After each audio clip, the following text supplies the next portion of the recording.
Kakva je situacija na satu koliko ročeva? Ovako je kriv, jasno? O, jesno. Viska kriv.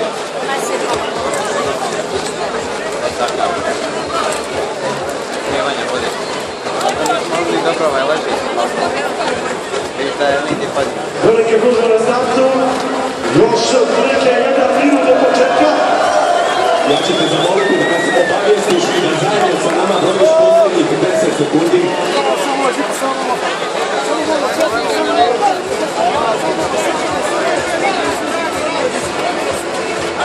Koliko će ovi pobjeći kad ovi navali? Pa prvi jedan trče. Kad ovi čuju Pištoljević pregaziti. I ovo su atletiča. Ovo je žut.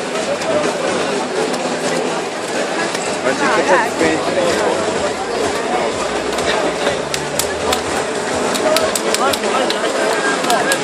Ajmo Milovane!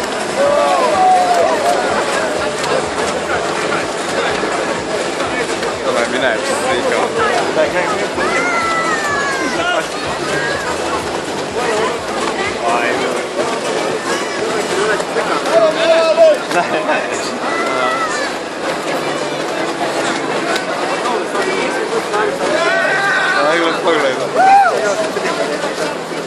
Idemo polako, spremamo se za odvojavanje.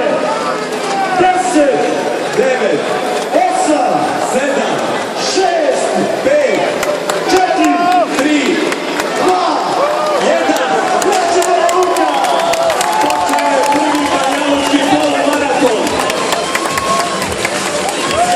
Idemo i 200 prijavljenih trkača na ulicama Banja Luke.